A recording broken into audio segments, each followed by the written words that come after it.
Good morning छात्रों, मैं आपका व्यवसाय शिक्षक दीपक सिंह। जैसा कि ये क्वेश्चन दूसरा है पेपर 2 में ही, फैराडे के विद्युत अपघटन का नियम लिखें तथा फैराडे नियतांक का मान बताएं। ये बड़ा इम्पोर्टेंट क्वेश्चन है। इसमें हम ये वैद्युत चालन सेकंड चैप्टर में है आपके। तो वैद्युत धारा किसे कहते हैं आप जानते ही हैं। आवेश के प्रवाह की दर को हम वैद्युत धारा कहते हैं। तो I बराबर Q बटा T, जहाँ T Q कूलाम में तो कूलाम बटा समय, और या धारा का मात्रक आप एम्पियर भी कह सकते हैं। तो ये एक लाइन में आप धारा का मतलब समझ गए। और धारा का प्रवाह इलेक्ट्रॉन के कारण होता है, इलेक्ट्रॉन से। और धारा घनत्व किसे कहते हैं, देखिए एक लाइन में पूछ देता है धारा घनत्व मतलब J बराबर I बटा A। तो अनुप्रस्थ क्षेत्रफल होता है किसी चालक का A, तो मीटर स्क्वायर में I एम्पियर में वही एम्पियर या कूलाम बटा समय, इसका मात्रक। तो A अनुप्रस्थ क्षेत्रफल। तो किसी चालक के बिंदु पर एकांक क्षेत्रफल से गुजरने वाली धारा को धारा घनत्व कहते हैं। तो J बराबर I/A। ये अक्सर 2 नंबर में सवाल पूछ लेता है। तो आइए हम देखते हैं कि फैराडे के विद्युत अपघटन का नियम क्या था। उनका पहला नियम यही था कि अपघटन की क्रिया में इलेक्ट्रोड, जैसे कि आप रासायनिक बैटरी रखे हैं तो वैद्युत अब उसमें 2 प्लेटें रहती हैं।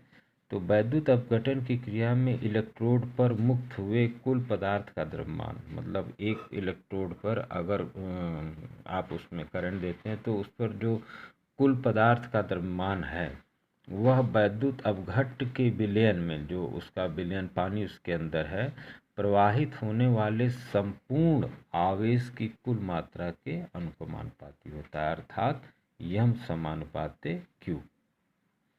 तो ये चीज़ आप ध्यान में रखिए। वैद्युत अपघटन की क्रिया किसी इलेक्ट्रोड पर मुक्त हुए कुल पदार्थ का द्रव्यमान वैद्युत अपघट के विलयन में प्रवाहित होने वाले संपूर्ण वैद्युत आवेश की कुल मात्रा के अनुपाती होता है। तो यम बराबर Q, एम समानुपाते Q। ये तो Q को IT भी लिख सकते हैं आप, धारा का मात्रक है यहाँ से।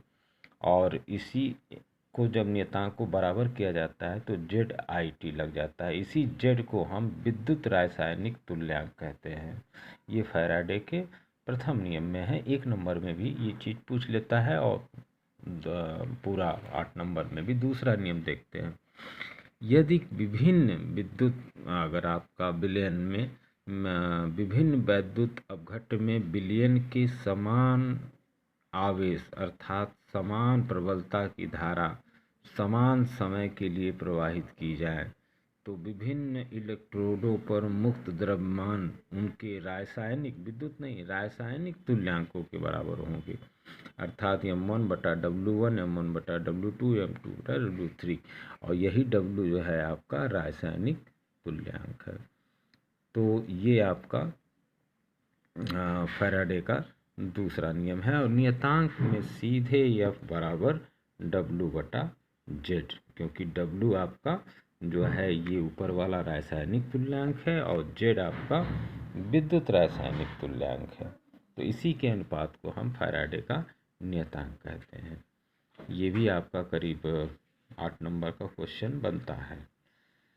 तो आगे फिर हम लेते हैं अगले वीडियो में, एक एक क्वेश्चन को लेते हैं और उसमें 2-2 नंबर वाले भी आते चले जाएंगे और उसको भी कवर करते चलते हैं।